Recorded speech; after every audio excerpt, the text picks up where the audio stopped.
مدینے کے لوگوں میں سے ایک شخص نکلے گا، بھاگے گا اور جا کر پناہ لے گا اور چھپ جائے گا مکے میں. فیاتیہ ناس من اہل مکہ، پھر اس کے پاس آئیں گے اہل مکہ، مکہ کے لوگ، فیخرجونہ، اور اسے نکالیں گے، جہاں وہ چھپے ہوئے ہوں گے وہاں سے نکالیں گے. وہو کارہ، اور وہ بالکل اس کو پسند نہیں کر رہے ہوں گے، نہ وہ خواہش مند ہوں گے کہ ان کے ہاتھ پر بیعت کی جائے، نہ وہ یہ چاہیں گے کہ وہ میدان میں آئے اور ان کو جو ہے اپنا لیڈر مانا جائے. وہو کارہ فیبایعونہ بین الرکن والمقام، لیکن لوگ جو ہے پھر اصرار کے ساتھ ان کے ہاتھ پر بیعت کریں گے رکن اور مقام کے درمیان. رکن وہ کونا ہے خانہ کعبہ کا جس میں حجر اسود لگا ہوا ہے، اور مقام ابراہیم جو ہے، ان دونوں کے مابین جو یہ علاقہ ہے یہاں پر وہ بیٹھ. وَيُبْعَثُ إِلَيْهِ بَعْثٌ مِنَ الشَّامِ، ان کے خلاف ایک لشکر بھیجا جائے گا شام سے. نہیں کہا جا سکتا کہ باسی حکومت اس وقت کی جو ہے اس کی طرف سے کوئی مسئلہ اصلاح کا اٹھ کھڑا ہو، اس لیے کہ ابھی تو بہرحال باسی حکومت وہاں ہے. فَيُخْسَفُ بِهِمْ بِالْبَيْضَاءِ بَيْنَ مَكَّةَ وَالْمَدِينَةِ، کہ اللہ تعالیٰ اس لشکر کو مکے اور مدینے کے درمیان وادی بیضاء میں دھسا دے گا، زمین کے اندر پورے کے پورے لشکر. فَإِذَا رَأَى النَّاسُ ذَلِكَ، جب لوگ یہ دیکھیں گے اتنی بڑی نشانی ظاہر ہو گئی، أَتَاهُ أَبْدَالُ الشَّامِ وَعَصَائِبٌ مِنَ الْعِرَاقِ فَيُبَايِعُونَهُ، اب شام سے سارے کے سارے جو اولیاء اللہ ہیں وہ بھی آئیں گے، اور عراق سے جوق در جوق لوگ آئیں گے اور ان سے بیعت کریں گے. وَيَعْمَلُ فِي النَّاسِ بِسُنَّةِ نَبِيِّهِ، پھر وہ عمل کریں گے لوگوں کے مابین، حکومت کریں گے اپنے نبی کی سنت کے مطابق. وَيُلْقِي الْإِسْلَامُ بِجَرَانِهِ، اور اسلام اپنی گردن زمین پر ٹھکا دے گا. وَالْأَرْض فِي الْأَرْض، زمین میں. فَيَلْبَسُ 7 سنين، پھر وہ 7 برس تک حکمران رہیں گے. ثم يتوفى، پھر ان کا انتقال ہوگا. ويصلي عليه المسلمون، اور مسلمان ان پر نماز پڑھیں گے. یہ جو میں نے آپ کے سامنے نقشہ کھینچا ہے، اس سے اب میں ایک نتیجہ نکالتا ہوں، اسے بھی میرا گمان کہیے، اختلاف بھی کر سکتے ہیں آپ، اگر اس کو وزنی سمجھے تو قبول بھی کر سکتے ہیں. وہ یہ ہے کہ میرے نزدیک ان کے ظہور کا وقت قریب ہے. اور اس کی تھوڑی سی بات میں مجھے معلوم ہوا کہ جین ڈکسن غالباً نام ہے امریکن اس کا، جس نے یہ پیشن کوئی خبر دی تھی کہ 1962 میں عالم عرب میں ایک بچہ پیدا ہوا ہے کہ جو وہاں کا نقشہ بدل کر رکھ دے. یہ جین ڈکسن کی غالباً پیشن گوئی. بہرحال مجھے اس کی پیشن گوئی سے کوئی دلچسپی نہیں ہے. میں تو جو احوال دیکھ رہا ہوں، یعنی اسرائیل کا قائم ہو جانا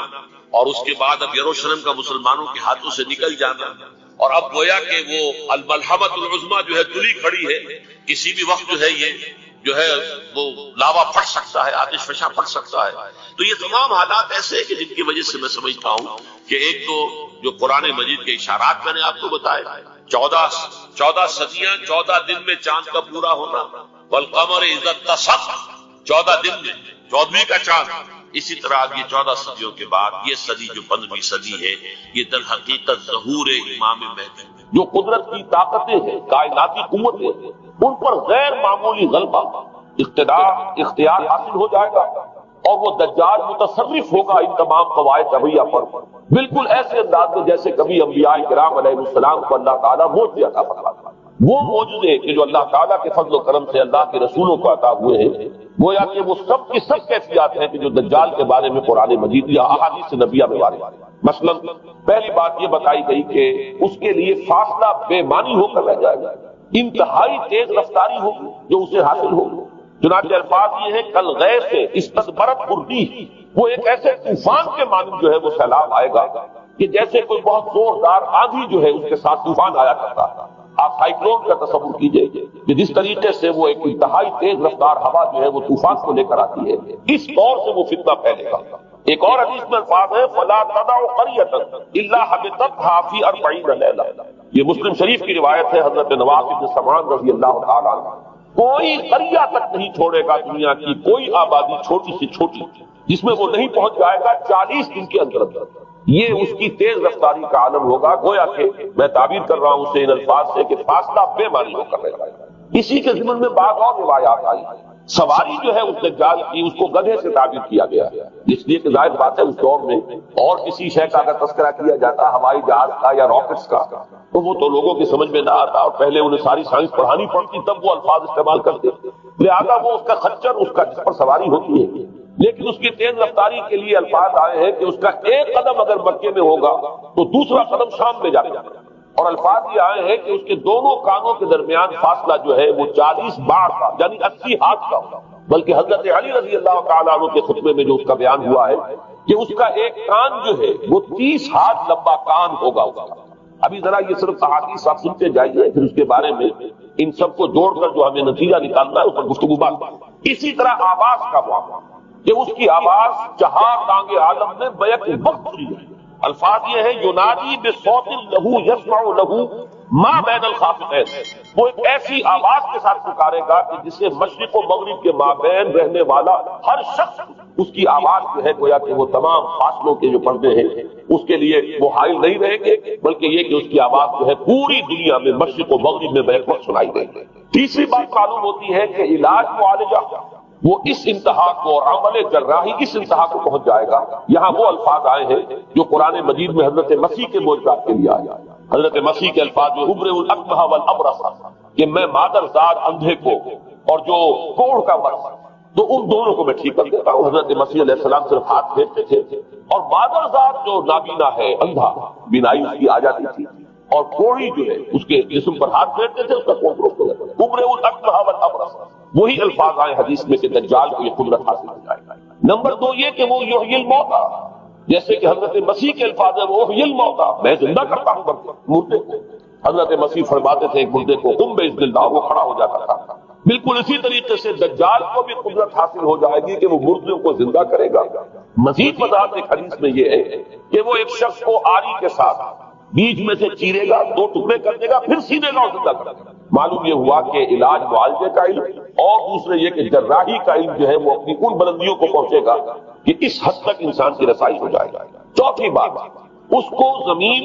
اور فضا پر اس قدر غلبہ حاصل ہو جائے گا۔ الفاظ یہ حدیث کے یامر السماء فتم، وہ آسمان کو حکم دے گا بارش برسا اور وہ بارش برسائے گا، والارض فتنبت، اور زمین کو حکم دے گا کہ فصلیں اگا اور وہ اگائے گا، وَيَمُرُّ بِالْخَرْبَةِ فَيَقُولُ لَهَا اُخْرُجِي كُنُوزَكِ، اور وہ کسی ویرانے پر سے گزرے گا، اسے حکم دے گا ویران چٹی المیدان، اور حکم دے گا کہ اپنے خزانے نکال،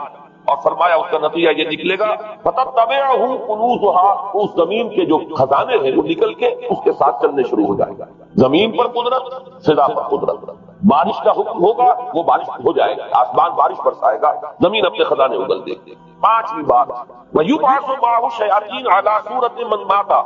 اس کے ساتھ کچھ ایسے شیاطین مبعوث ہوں گے کہ جو ان صورتوں کو اختیار کریں گے ان لوگوں کی جو مر چکے ہیں، من الآباء والأمہات والمعارف، جو آباء و اجداد اور مائیں اور دادیاں اور جو بھی جان پہچان والے لوگ ہیں جو فوت ہو چکے ہوں گے وہ ان کی صورت اختیار کریں گے۔ فَتَأْتِيَ أَحَدَهُمْ فَيَقُولُ أَلَسْتُ فُلَانًا أَلَسْتَ تَعْرِفُنِي، پھر وہ آئے گا اور وہ شیاطین آئیں گے اور انسان سے کسی سے بات کریں گے، کیا تم مجھے نہیں پہچانتے؟ کیا میں تمہارا فلاں رشتہ دار نہیں ہوں؟ اپنی نشانیاں بیان کریں گے اور لوگ پہچان جائیں گے۔ یہ وہ احادیث ہے کہ جن کا جو نتیجہ نکلتا ہے اس کو پہچان لیجئے۔ وہ نتیجہ یہ ہے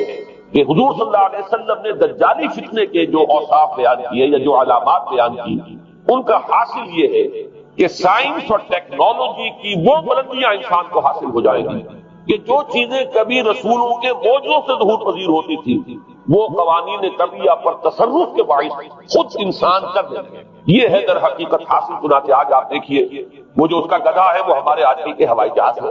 اور آپ کو معلوم ہے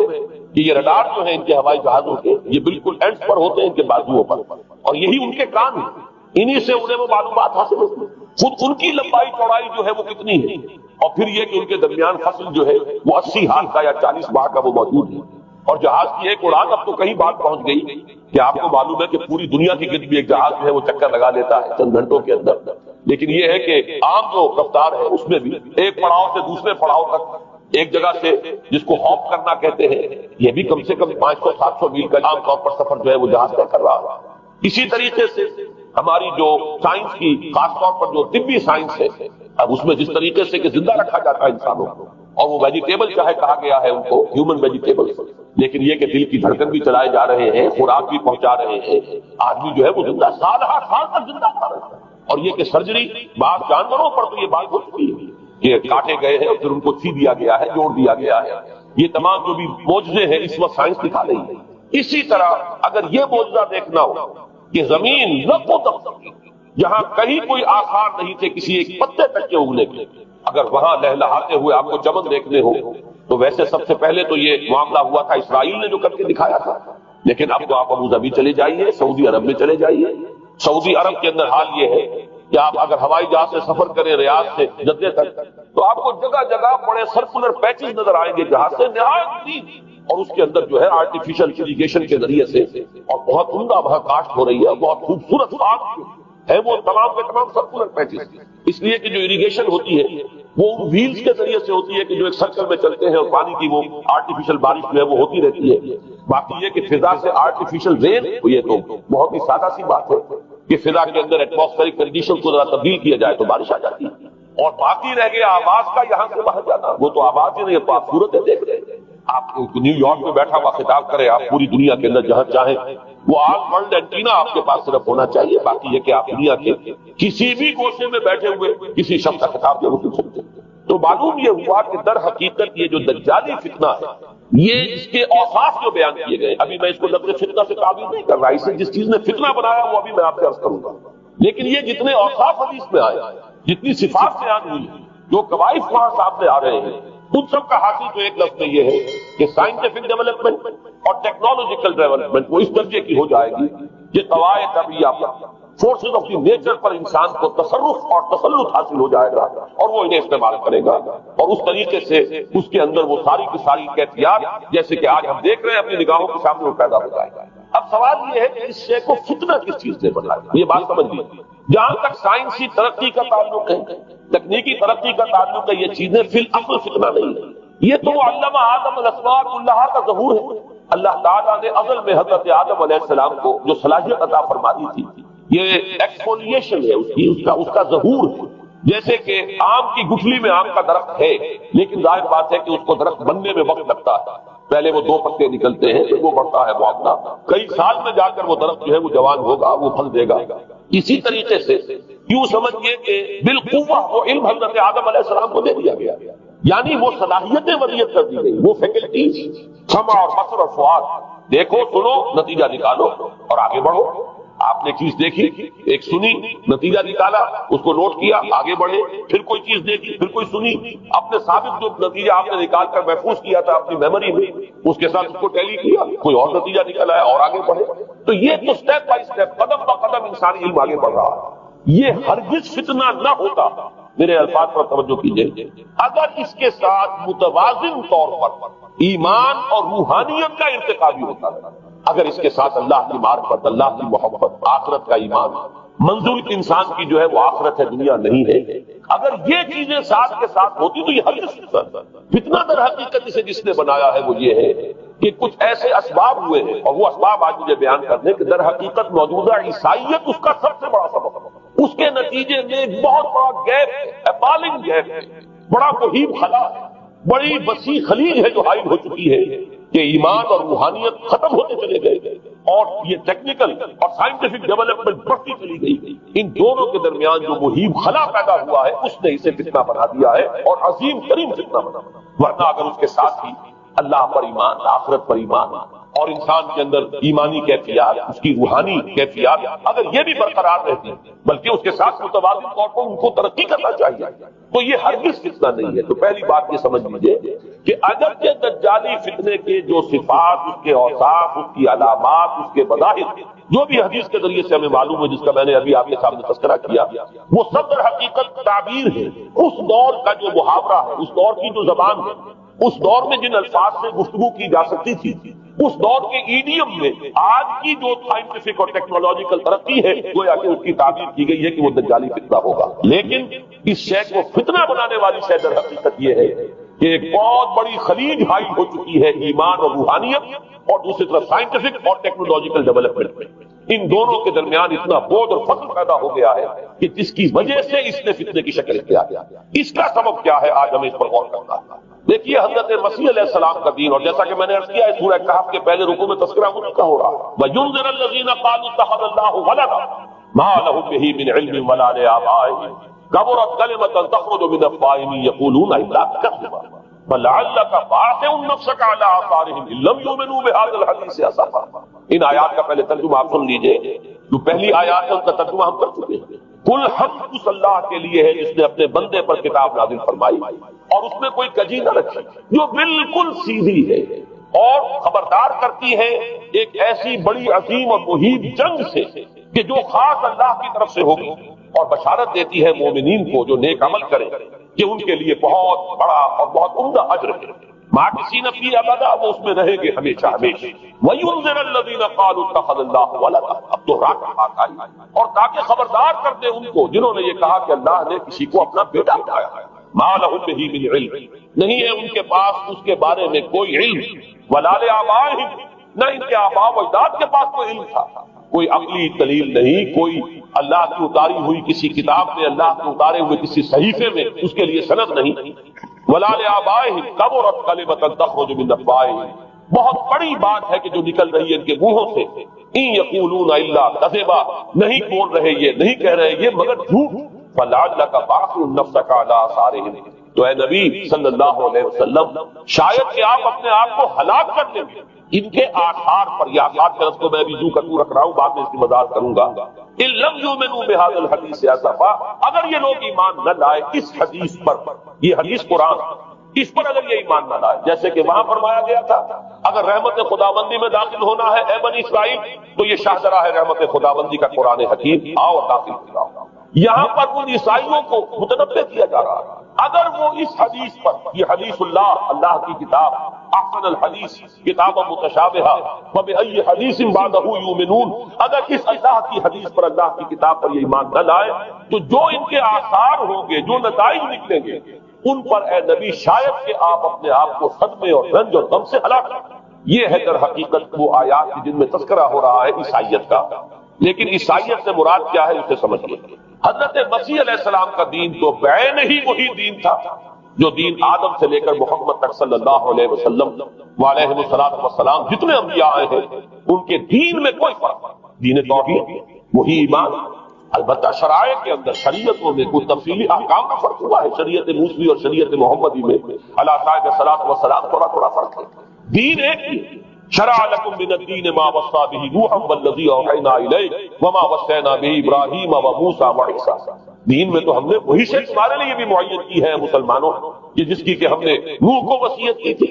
اور جس کی کہ ابراہیم کو اور موسیٰ کو عیسیٰ کو وصیت کی، دین ایک ہے، ان الدین عند اللہ الاسلام۔ تو دین مسیحی بھی وہی تھا بعید ہی جو دین محمدی ہے اور دین موسوی صلی اللہ علیہ وسلم علیہ الصلوۃ والسلام۔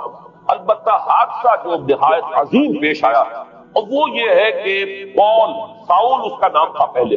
جس نے کہ اپنی زندگی میں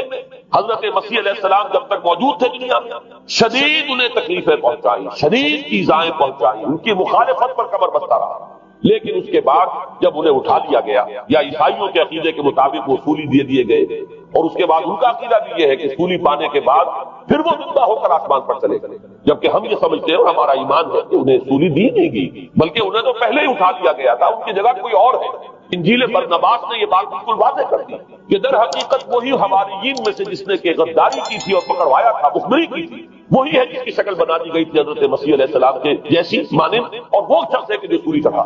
بہرحال عیسائیت اس وقت جو اس کا عقیدہ ہے اور جو ہمارا عقیدہ اور ایمان ہے، ان دونوں کی روح سے حضرت مسیح علیہ السلام آسمان پر اٹھا لیا۔ اس کے بعد اس نے دین مسیحی میں نقب لگانے کے لیے، جو دین مسیح اصل دین اسلام تھا، اس کو کرپٹ کرنے کے لیے، ڈسرپٹ کرنے کے لیے، اس میں نقب لگانے کے لیے اس نے اپنے ایک مکاشفے کا ذکر کیا کہ میں آ رہا تھا سفر میں کہ مجھے حضرت مسیح نظر آئے ہیں آسمانوں میں، اور انہوں نے مجھے کہا ہے کہ اے ساؤل تو مجھے کیوں ستاتا ہے اور تو اب فلاں جگہ جا اور میرے نام سے نبوت کر۔ اس کے بعد اس نے لبادہ اوڑھا عیسائیت کا، اور اس نے آ کر جس طرح عبداللہ ابن سبا نے محمد الرسول اللہ صلی اللہ علیہ وسلم کے دین میں نقب لگائی، اسی طریقے سے اس شخص نے دین مسیحی میں نقب لگائی۔ فرق یہ ہے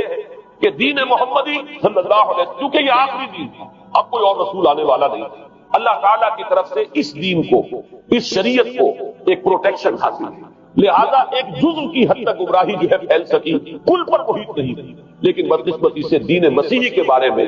یہ ہوا کہ کچھ عرصے تک تو کشمکش رہی ہے۔ اصل دین مسیحی پر بھی جو کاربند لوگ تھے اور جو اس کے اوپر مستقیم رہے وہ قائم کچھ عرصے تک رہے ہیں، لیکن ہوتے ہوتے تقریباً اس دور تک آ کر جبکہ حضور کی بعثت ہوئی ہے، اصل دین مسیحی کے ماننے والے تقریباً ختم ہو چکے تھے، شاذ لوگ رہ گئے، اور ان میں بھی یہ جرت نہیں تھی کہ اپنے اصل دین کا وہ اظہار کریں، بلکہ ہوتے ہوتے ان 600 سالوں کے اندر یہ ہوا کہ وہی پالزم جو ہے در حقیقت اس نے ہی مسیحیت کی شکل اختیار کیا۔ یہ پالزم جو ہے یہ ہے در حقیقت، یوں سمجھیے کہ ادیان عالم کی تاریخ میں سب سے زیادہ گمراہ کن مذہب، جس کا رد عمل پیدا ہوا ہے یورپ میں، جس نے کہ اس دجالی فتنے کی شکل اختیار کی ہے۔ میں یہ چاہتا ہوں کہ اس کے ضمن میں چند باتیں آج آپ کے سامنے رکھ سکوں۔ پال نے جو دین مسیحی میں یا دین اسلام میں جو صحیح دین ہے اللہ کا، اس میں 3 تبدیلیاں بنیادی کی۔ سب سے پہلا تو وہی جو قرآن کہہ رہا ہے، الذین قالوا اتخذ اللہ ولد، مسیح کو، حضرت مسیح علی نبینا علیہ الصلوۃ والسلام، انہیں خدا کا بیٹا قرار دیا گیا۔ اور اس میں بھی نوٹ کیجئے، بیٹے کے لیے عربی زبان میں 2 لفظ ہیں، ابن اور ولد۔ ابن کا لفظ ذو معنیین ہے، 2 معنی ہے اس کے۔ ابن بیٹے کو بھی کہتے ہیں، اور ابن کا کوئی معنوی تعلق بھی ہو سکتا ہے، صرف بیٹا نہیں۔ ابن السبیل مسافر کو کہتے ہیں، راستے کا بیٹا، یعنی چونکہ راستے کے ساتھ اس کا ایک تعلق ہے، راستہ چل رہا ہے، وہ تو ابن السبیل ہے۔ ابن الوقت، وقت کا بیٹا، وہ وقت کا بیٹا اس معنی میں نہیں ہے، بلکہ یہ ہے کہ جو ہر وقت جو ہے حالات کے مطابق گرگٹ کی طرح اپنا رنگ بدلتا چلا جائے، چلو تم ادھر کو ہوا ہو جدھر کی، وہ ابن الوقت ہے۔ تو ابن الوقت اسی طریقے سے جو میں نے دوسری مثال دی ہے، ان کو اگر آپ سامنے رکھیں گے تو معلوم یہ ہوا کہ ابن کے تو دونوں معنی ہو سکتے ہیں، لیکن ولد یہ بالکل مخصوص ہے اولاد کے معنی میں۔ ولد یہ تو گویا کہ صلبی اولاد،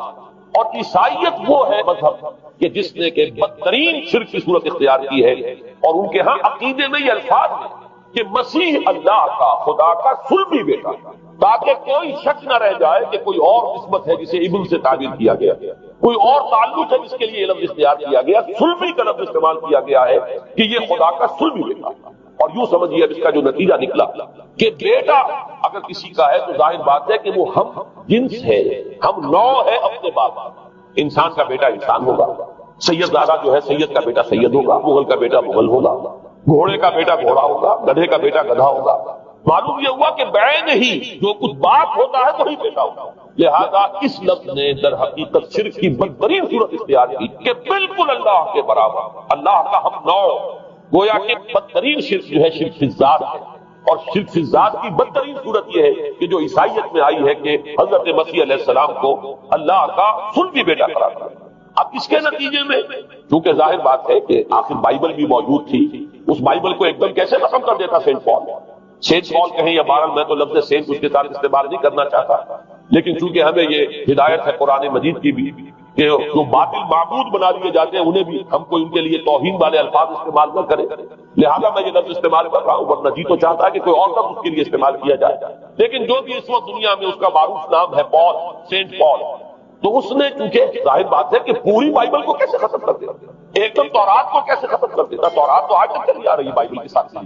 the old testament, the new testament, یہ دونوں مل کر بائبل بنتی۔ لہذا اب گورکھ دھندا بنانا پڑا انہیں، وہ تسلیس والا گورکھ دھندا،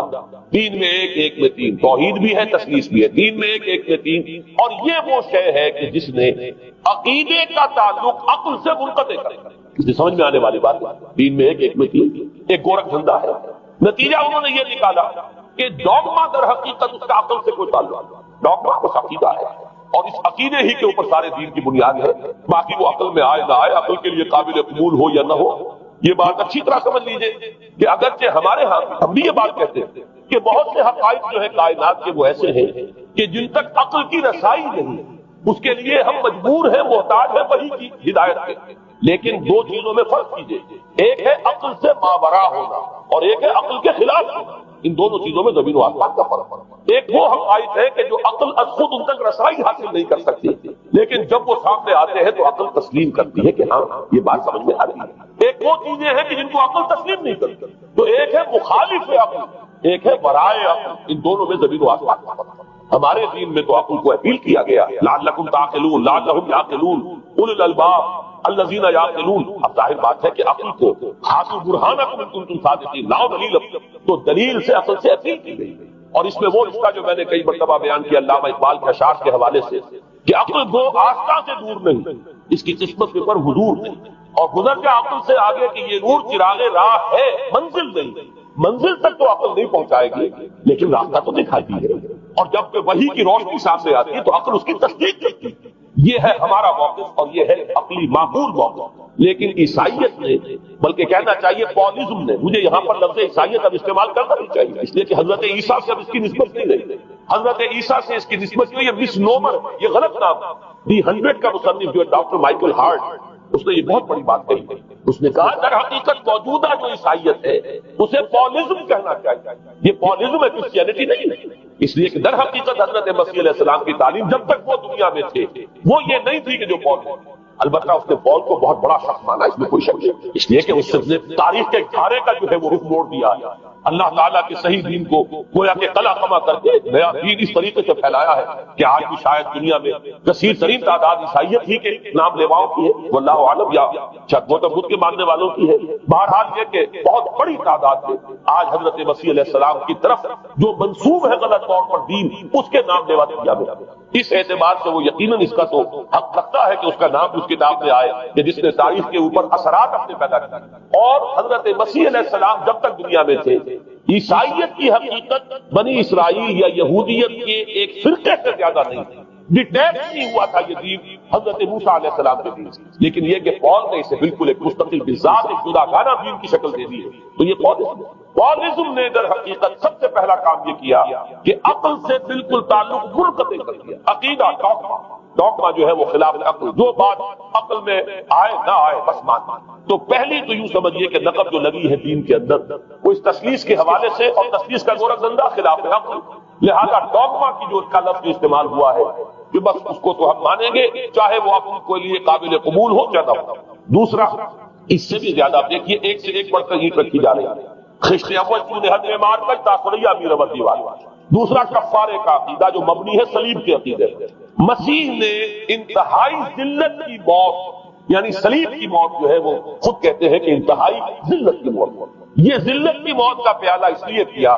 تاکہ اس کے ماننے والوں کی طرف سے کفارہ ادا ہو جائے۔ مسیح کفارہ ادا کر چکا ہے، اب جو شخص بھی مسیح کو مان لے گا اس کی گویا کی نجات ہو گئی، اس کا عمل سے کوئی تعلق نہیں، عمل ہو نہ ہو، بد کردار ہو، اچھا کردار والا ہو، نیک ہو، بھلا ہو، جیسا بھی ہو، برا ہو، بدماش ہو، لچا ہو، لفنگا ہو، مسیح کو مان لے، صرف ماننے پر، اس لیے کہ مسیح تو اس کی طرف سے کفارہ پیش کر دیا۔ سارے گناہوں کا کفارہ جو ہے مسیح نے انتہائی ذلت آمیز موت جو ہے قبول کر کے گویا کہ اپنے ماننے والوں کے تمام گناہوں کا کفارہ دیا۔ یہ دوسرا عقیدہ۔ اس کا نتیجہ کیا نکلا؟ تسلیس نے عقل سے تعلق توڑ دیا تھا مذہب کا، اس لیے عمل سے تعلق توڑ، ڈوگما ہی ڈوگما ہے، نہ عقل سے کوئی تعلق نہ عمل سے کوئی تعلق، کوئی تعلق نہیں رہا۔ دین کی جڑیں جو ہے دونوں اعتبار سے، دین کو نام ان دو چیزوں کا الا الذین آمنوا وعملوا الصالحات، دونوں کی گویا کہ جڑیں منہدم ہو گئی، بنیادیں منہدم ہو گئی، جڑیں کاٹ دی گئی کہ نہ اس کا تعلق عقل کے ساتھ ہے نہ عمل کے ساتھ۔ تیسری بات آئی ہے، اس نے کہا شریعت منسوخ۔ یہ عجیب ہے، دیکھیے جسے آئرنی آف فیٹ کہتے ہیں انگریزی زبان میں۔ ابھی تک بائبل کے اندر سینٹ میتھیو کے جو روایت ہے، متی کی انجیل سے کہا جاتا ہے gospel of the Lord according to Saint Matthew, اس میں جو سرمن آف دی ماؤنٹ ہے، ایک وعظ ہونے کے اعتبار سے واقعتاً میں اس کی عظمت کا بڑا قائل ہوں، عظیم ترین وعظ ہے دنیا کا۔ اس کے شروع میں یہ الفاظ موجود ہیں، don't think I have come to destroy law, ہرگز یہ نہ سمجھنا کہ میں شریعت کو ختم کر دیا۔ وہ یہ کہہ کر گئے تھے کہ شریعت موسوی تم پر لاگو رہے گی، عائد رہے گی، لیکن پال نے تیسرا نقب لگایا شریعت ثابت کر۔ اس کی ضرورت کیوں محسوس ہوئی یہ بھی سمجھ لیجیے۔ حضرت مسیح یہ کہہ کر گئے تھے کہ میں صرف بنی اسرائیل کے لیے آیا ہوں، میں اسرائیل کے گھرانے کی کھوئی ہوئی بھیڑوں کی تلاش میں آیا ہوں، انجیل میں یہ الفاظ آ چکے۔ حضرت مسیح نے اپنے حواریین کو جب بھیجا کہ اب جاؤ تبلیغ کرو میری طرف سے، اس کی ہدایتوں میں ایک ہدایت یہ بھی ہے کہ تمہیں صرف اسرائیلیوں تک تبلیغ کرنی ہے، باہر نہیں، میں صرف اسرائیلیوں کی طرف رسول بنا کر بھیجا گیا ہوں۔ یہ الفاظ موجود ہیں، اگرچہ اس وقت کے انجیل میں جو الفاظ ہیں وہ تو میں سمجھتا ہوں کہ حضرت مسیح علیہ السلام کے شایان شان نہیں ہے، وہاں کوئی نہ کوئی تحریف ہوئی ہے لفظی، اس لیے کہ وہاں تشبیہ دی گئی ہے کہ کوئی اپنے بچے کے حصے کی روٹی جو ہے کتے کے آگے نہیں ڈالتا۔ گویا کہ جینٹائل جو ہے غیر بنی اسرائیلی، انہیں اس جملے کی روح سے انہیں کتوں سے تشبیہ دی جا رہی ہے کہ میرے پاس میرے بچوں کے حصے کی روٹی ہے، میرے بچے ہیں اسرائیلی، میری روٹی جو ہے یہ جو میرے پاس ہے وہ اسرائیلیوں کے لیے ہے، کوئی اپنے بچوں کے حصے کی روٹی کتے کو نہیں کھلاتا. یہ جملہ تو میں سمجھتا ہوں حضرت مسیح کا نہیں ہو سکتا، لیکن یہ ہدایت کہ تمہیں تبلیغ صرف اسرائیلیوں میں کرنی ہے، یہ قرآن مجید کی روح سے ثابت ہے. اس لیے کہ قرآن بھی یہ کہتا ہے کہ رسولاً الی بنی اسرائیل، حضرت مسیح علیہ السلام رسول بنا کر بھیجے گئے تھے بنی اسرائیل کی طرف، اس لیے کہ وہ یوں سمجھیے کہ جسے ہمارے ہاں عام اصطلاحات میں علماء کہا کرتے ہیں تاج و تخت ختم نبوت، وہ تاج و تخت ختم نبوت تو ابھی منتظر تھا محمد رسول اللہ صلی اللہ علیہ وسلم کی آمد کا،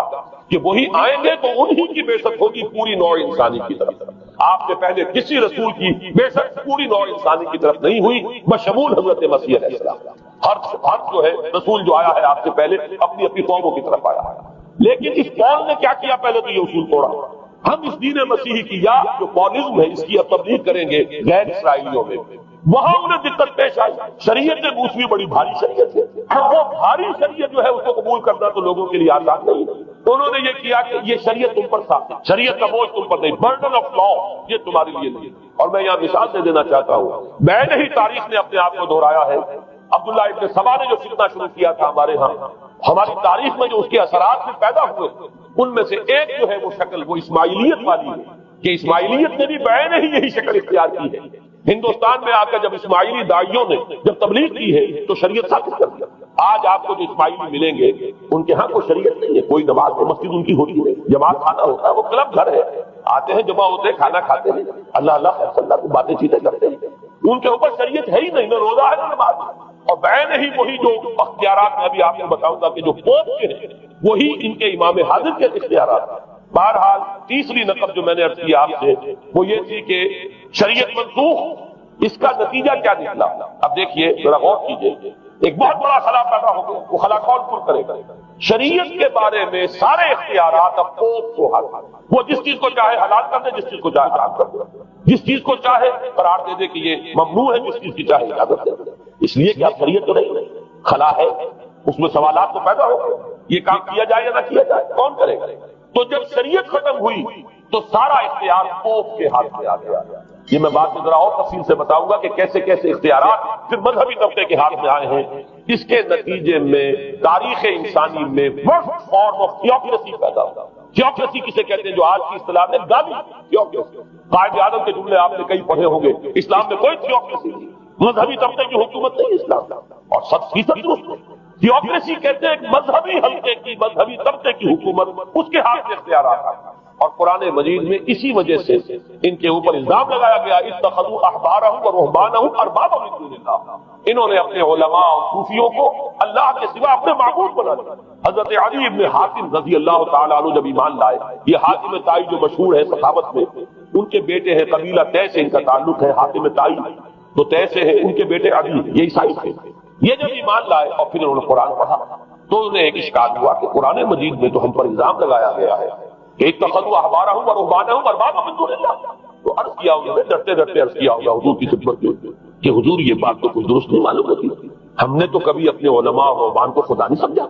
وہ اس مغالطے میں تھے کہ جب تک سجدہ نہ کیا جائے شاید خدا نہیں مانا گیا. حضور نے پوچھا کیا ایسا نہیں ہے کہ جس چیز کو وہ حلال کہتے ہیں تم حلال مان لیتے ہو، جس چیز کو حرام کہتے ہیں حرام مان لیتے ہو؟ جی ہاں یہ تو ہے، یہی تو فرمایا اربابا من دون اللہ. تحلیل و تحریم کا اختیار صرف اللہ کا یا اللہ کے نمائندے کی حیثیت سے اس کے رسول کے پاس ہے، اس کو وحی آتی ہے. اس کے بعد کسی کو اختیار اجتہاد کر سکتا ہے، لیکن اجتہاد کے لیے دلیل دینی ہوگی نص سے. کتاب اللہ سے کوئی دلیل لاؤ، سنت رسول اللہ سے کوئی دلیل لاؤ، استنباط کرو، عقل سے بات کرو. لیکن یہ ہے کہ تحلیل و تحریم یہ خدائی اختیار ہے، اللہ کے ہاتھ میں اس کا اختیار ہے، اور اللہ کے نمائندے کی حیثیت سے زیادہ یہ اللہ کے رسولوں کے ہاتھ میں اختیار آتا ہے. اس کے علاوہ کسی کے لیے کسی اور کے لیے یہ مان دیا گیا تبھی تو ان کو خدا بنا دیا گیا. اسی معنی میں آج کی جمہوریت جو ہے وہ بدترین شرک ہے کہ یہاں یہ تسلیم کیا جاتا ہے کہ سوورنٹی جو ہے وہ عوام کی، سوورنٹی آف دی پیپل. کیا معنی ہے کہ عوام کے نمائندے جو چاہے قانون بنا دیں، جس چیز کو چاہے حلال ٹھہرائیں، جس چیز کو چاہے حرام ٹھہرائیں.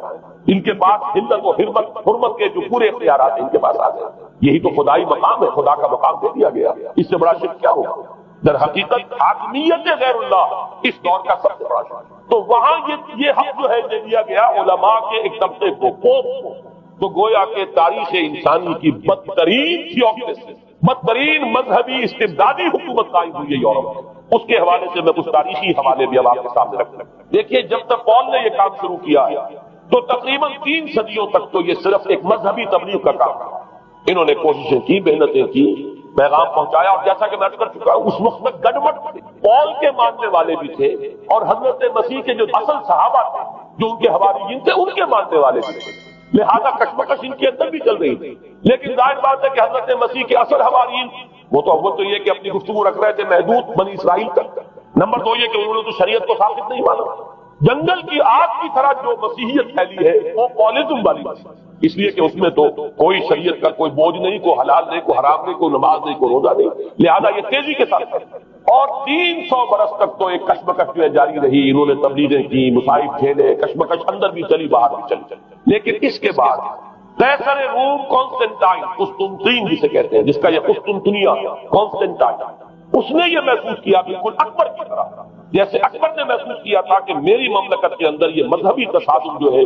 یہ سب سے بڑی یوں سمجھیے کہ انسٹیبلٹی کا سبب ہے، لہذا ان تمام مذہبوں کو ایک خاون دستے میں ڈال کے کوٹ پیس کر ایک بناؤ، وہ جو دین اکبری یا دین الہی جو اس نے کیا تھا اس سیاسی مصلحت کی وجہ سے کہ یہ ہندو مسلم تصادم اور دوسرے مذاہب کا ٹکراؤ جو ہے وہ ہندوستان کو ایک سیاسی وحدت اور ایک اپنی سیاسی عظمت کی طرف پیش قدمی کرنے کا جو راستہ ہے اختیار کرنے سے روکتا ہے، لہذا یہ کام کیا جائے، یہی قسطنطین نے کیا۔ اس نے جب دیکھا بڑی کشمکش چل رہی ہے اس نے خود عیسائیت اختیار کیا۔ عیسائیت کون سی اختیار کی؟ پالیزم والی، ظاہر بات ہے اس کے لیے بھی اصل عیسائیت اختیار کرنا جو مشکل تھا، پالیزم والی، اور اس کے بعد یہ اسٹیٹ کی جو مشینری تھی، جو طاقت تھا، جو دباؤ تھا، اس کے حوالے سے اب یہ مسیحیت جو ہے پورے رومن امپائر کے اندر اب یہ بڑی تیزی کے ساتھ جس کو کہنا چاہیے اس کا ایک نظام قائم ہوا، اور جو مذہبی طبقہ تھا اس کا اقتدار،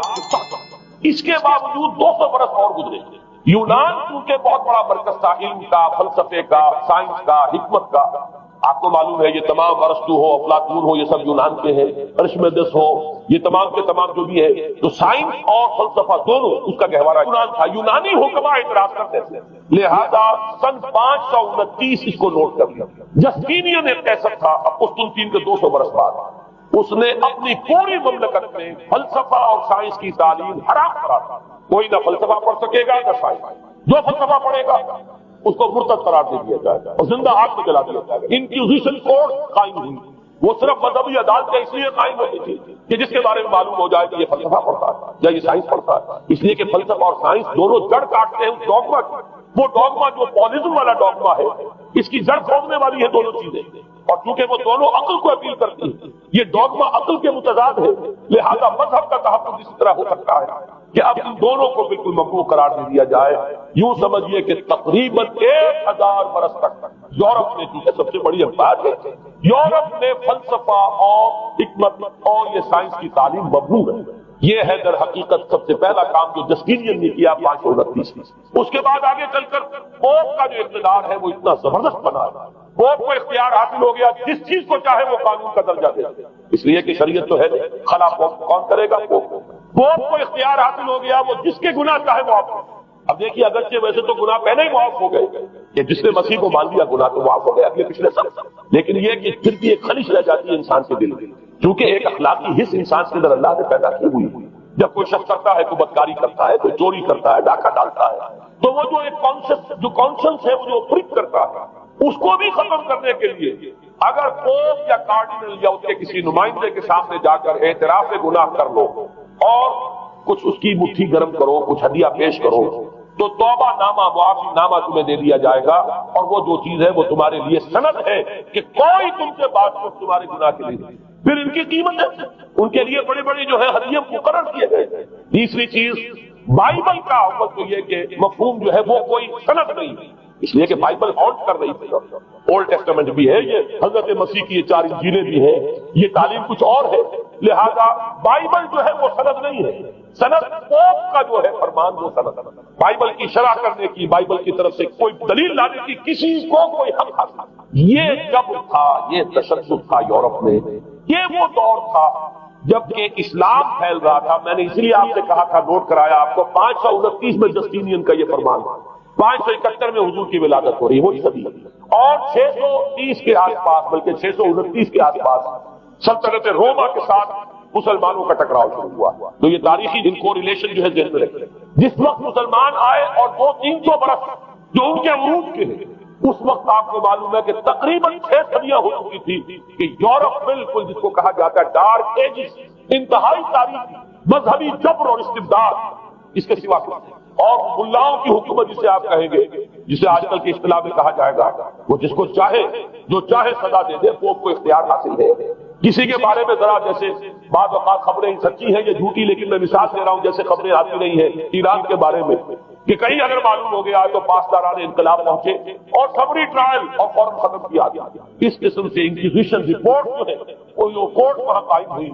اور یوں سمجھیے کہ لاکھوں افراد تحت کیے گئے، زندہ جلائے. لیکن اس کے بعد جب عالم اسلام میں وہ روشنی پھیلی اور خاص طور پر بنو عباس کے زمانے میں، اب بھاگ کر وہاں جو بھی تھے فلسفے کے اور سائنس کے کوئی دلچسپی رکھنے والے، وہ بھاگ کر عالم اسلام میں آ گئے. یہاں وہ کتابیں جو ہیں ان کے ترجمے ہوئے، خاص طور پر مامون اور ہارون الرشید کے زمانے کے اندر یہ علم جو ہے ہندوستان سے بھی لیا، یونان سے بھی لیا مسلمانوں نے، اور اس کے بعد یہ غرناطہ اور قرطبہ کی یونیورسٹیوں کے ذریعے سے اس علم نے پینیٹریٹ کیا ہے دوبارہ یورپ میں. دیکھیے سرکل کیسے بنا ہے. یونان کا علم آیا ہے پہلے عالم اسلام میں، مڈل ایسٹ میں، اور پھر ادھر سے ہو کر چکر کھا کر اور اسپین کی یونیورسٹیوں کے ذریعے سے یورپ میں پروڈیوس ہوا ہے. اس وقت پھر اصلاح مذہب کی تحریک شروع ہوئی اور ساتھ ہی تحریک احیاء العلوم، اس کے نتیجے میں وہاں بیداری پیدا ہوئی. لیکن یہ بیداری اب آپ نوٹ کر لیجئے، ایک تو پروٹیسٹنٹ مذہب پیدا ہوا اور کئی سو برس تک تصادم رہا. کیتھولکس کے اندر اور پروٹیسٹنٹس میں پورے اسلام کی تاریخ میں کبھی اتنے خونی فسادات نہیں ہوئے ہیں، کبھی بھی شیعہ سنی فساد بھی کبھی اتنا نہیں ہوا جتنا کہ کئی سو برس تک رومن کیتھولکس اور پروٹیسٹنٹس کے مابین یورپ میں ہوتا رہا. بلکہ اس میں تو ایسے ایسے واقعات آتے ہیں کہ لگ بھگ 10 لاکھ افراد جو ہیں وہ ختم ہوئے ہیں. یہ آپس کا تصادم جو تھا، پروٹیسٹنٹ مذہب جو پیدا ہوا اصلاح مذہب کی تحریک کے ذریعے سے، اور وہ رومن کیتھولک پاپائیت والا نظام، ان کے درمیان جو تصادم ہوا 10 لاکھ کی تعداد بتائی جاتی ہے کہ آدمی مارے گئے. بلکہ فرانس کا ایک شہر ہے، وہاں تو 19 دن تک مسلسل قتل عام کیا گیا پروٹیسٹنٹس کا، اور وہاں حاملہ عورتوں کے جو ہے پیٹ کاٹ کر کے بچے نکال کر ان کو بھی جو ہے ختم کیا گیا. یہ سارا ظلم جو ہے وہاں ہوا ہے، تصادم ہوا ہے. اس کے نتیجے میں آپ خود سوچئے کہ کس قدر نفرت پیدا ہوئی عوام کے اندر مذہب. اس کے ساتھ یہ وہ علم شروع ہوا، سائنس شروع ہوئی. لہذا علم اور سائنس دونوں کی جڑ میں مذہب سے شدید نفرت پیدا ہوئی. یہ ہے وہ سبب کہ جس نے یہاں سے راستے علیحدہ کر دیے. اور مذہب ان کے جبر کرتا ہے، مذہب ان کے عقل کے اوپر بیڑیاں بٹھاتا ہے، پہرے بٹھاتا ہے، بیڑیاں ڈالتا ہے، اور مذہب ان کے تشدد کرتا ہے. لہذا مذہب کے خلاف ایک نفرت، ایک ریئیکشن، یہ ہے اس ساری سائنسی ارتقاء اور سائنٹیفک اور ٹیکنالوجیکل جو ڈیولپمنٹ ہوئی ہے اس کی جڑ میں مذہب سے نفرت جو ہے اس کے بیج بو دیے گئے. اور یہ جو 250-300 سال میں اب یہ جو تناور درخت بن کر آیا ہے کہ ایک طرف سائنس کی ترقی، ٹیکنالوجی کی ترقی آسمان کو چھو رہی ہے. آج انسان چاند کے اوپر تو انسان کے قدم جو ہے پہنچ چکے ہیں، اور آپ کا ایک راکٹ جو ہے وہ پورے تمام سیارے جو ہیں جو ہمارے سولر سسٹم کے ہیں ان سب کا چکر لگا کر اور وہ اس سے باہر چلا گیا ہے، خلا کے اندر کہاں گیا کچھ پتا نہیں. لیکن یہ کہ تقریباً یوں سمجھیے کہ 77 کا چلا ہوا وہ، اور 12 برس تک اس نے سفر طے کیا ہے. کم سے کم سولر سسٹم کا جو ہے اس نے پورا جو ہے احاطہ کیا. اور جو میں نے آپ کو وہ احادیث سنائی ان کے حوالے سے بات کیا سمجھ میں آئی کہ یہ سائنٹیفک ساری کی ساری سائنٹیفک ڈیولپمنٹ، یہ ٹیکنالوجیکل ڈیولپمنٹ، لیکن چونکہ اس کے ساتھ مذہب کا انکار ہے، خدا پر ایمان نہیں، آخرت کا یقین نہیں، روح کا گویا کہ انکار، روحانیت تو بہت دور کی بات ہے، روح کا انکار. نتیجہ یہ ہے کہ ان دونوں چیزوں کے مابین وہ گیپ جسے میں نے کہا ہے فالنگ گیپ، ایک بہت بڑا گیپ ہے جو پیدا ہو چکا ہے. اب میں حدیث آپ کو سنا رہا ہوں. بخاری شریف میں جو روایت ہے حضور نے فرمایا کہ دجال کے ماتھے پر لکھا ہوا ہوگا کافارا. الفاظ یہ ہے انہو مکتوب بین عینیہ کافارا، علیحدہ علیحدہ، یقرأہ کل مومن کاتب او غیر کاتب. وہ اس طرح نمایاں لکھا ہوا ہوگا کہ ہر شخص اسے پڑھ لے گا، چاہے وہ لکھنے والا ہو چاہے نہ ہو، لکھا پڑھا ہو چاہے نہ ہو. یعنی اس تہذیب کی پیشانی پر کچھ لکھا ہوا، مذہب سے دشمنی، مذہب سے بوڑھ، مذہب سے دوری، مذہب کی ہر چیز کی سبب. آج جو ایک ورلڈ سیویلائزیشن، ایک عالمی تہذیب ہے جس کا کہ غلبہ ہے ہمارے پورے گلوب پر، اس میں 3 چیزوں کے مقابلے میں 3 چیزوں کی اہمیت ہے. خدا کی اہمیت ہوگا، ہم انکار بھی نہیں کرتے لیکن ہم جانتے بھی نہیں کہ ہے کہ نہیں. ہاں اہمیت کائنات، اور کرو، کائنات کے قوانین کو سمجھو، ایکسپلائٹ کرو، قوت جو ہے نیچر کی قوت اس کو مسخر کرو، اس کو استعمال کرو، ہوگا خدا ہے یا نہیں چھوڑو اس بحث میں۔ اصل اہمیت جو ہے وہ قائم ہے۔ اسی طرح اصل اہمیت اس قسم کی مادے کی ہے، روح ہوگی کوئی شے ہمیں نہیں، نہ ہم دیکھ سکتے ہیں، نہ ہم سے چھو سکتے ہیں، نہ چکھ سکتے ہیں، ہوگی، لیکن یہ کہ اصل جو ہے اہمیت وہ مادے کی ہے اس کے۔ اسی طریقے سے حیات دنیاوی اصل سے حیات دنیاوی، اس کو بناؤ سنوارو، بہتر سے بہتر زندگی گزارو، ویلفیئر اسٹیٹ ہو، بہت ہی عمدہ ماحول ہو اور ہر چیز کو، لیکن حیات ہوگی اب تو آرام سے گزرتی ہے، آخرت کی خبر ہے یا نہیں ہے، اس سے ہمیں کوئی بحث نہیں۔ تین چیزوں کے مقابلے میں تین چیزوں کی اہمیت، یا یوں کہیے کہ تین چیزوں کے مقابلے میں مقابل کی تین چیزوں کو بالکل غیر اہم، اس کی طرف کو توجہ کا ارتکاز کائنات پر ہے، ذات باری تعالیٰ پر، ذات و صفات باری تعالیٰ ایک صرف علمی موضوع ہے، اصل توجہ کی شے کائنات، روح ہوگی کوئی شے، اصل شے جسم ہے اور مادہ، حیات اخروی ہمیں نہیں پتا، کسی نے واپس آ کر خبر نہیں دی مرنے کے بعد، لہذا ہم نہیں کہہ سکتے ہے کہ نہیں، البتہ یہ کہ حیات دنیا کی جو ہے اس کو مضبوطی کے ساتھ سامو، اس کو بہتر بناؤ، توجہ کا اصل ارتکاز حیات دنیا کی، یہ ہے وہ گلوبل سویلائزیشن جو در حقیقت یورپ سے ابری، اور یورپ سے ابری ہے، اس کی بنیاد میں مذہب کی دشمنی موجود تھی، جو رد عمل تھا در حقیقت پاپائیت کے نظام کا، جو پاولزم کے ذریعے سے دنیا میں قائم ہوا، یہ وجہ ہے۔ اور آج انسان جہاں کھڑا ہے غور کیجیے، انتہائی ہولناک جنگ جو ہے وہ اس کے سر پر ایک خطرے کے طور پر مسلط ہے۔ دو جنگیں اس ایک صدی میں ایسی ہو چکی ہیں جنہیں اپنے world war one and world war اتنے بڑے پیمانے پر قتل و غارت دنیا میں پہلے کبھی نہیں، اس لیے کہ پہلے فوجوں کی جنگیں ہوتی تھی، آبادیوں پر جا کر کہیں کو قتل عام ہو گیا ورنہ یہ کہ قبضہ لیا، پہلے وہ کسی اور کی ریت سے اب کسی اور کی ریت آیا، بابر آیا، اس نے پانی پت کے میدان کے اندر ابراہیم لوگی کو شکست دی، دلی میں آ کر اس نے کسی کا خون نہیں بہایا، بس وہ آگے تک پتا نہیں، کہیں کہیں ہوئے ہیں یا پھر عذاب الہی آتے رہے ہیں کہ رسولوں کے انکار کی سزا کے طور پر قوم نسیہ منسیہ کی گئی ہے، لیکن جنگیں جو دنیا میں ہوتی وہ جنگوں کا معاملہ جو ہے وہ اس وقت کا ہوتا ہے، وہ فوجوں کے درمیان ٹکراؤ ہوتا ہے، میدان جنگ میں پشتوں کے پشتے لگتے تھے، لیکن اس کے بعد نہیں ہو گیا، کہیں کسی نے بہت نقصان دکھائی دی، لیکن اس صدی میں اب جو جنگیں ہوئی ہیں اس سے تو ملک کے ملک آبادیاں، اور جو تیسری جنگ ہوگی یہ جان لیجیے، آخر انسان کب تک اسے ٹالے گا؟ رشیا کے بارے میں یہ سمجھنا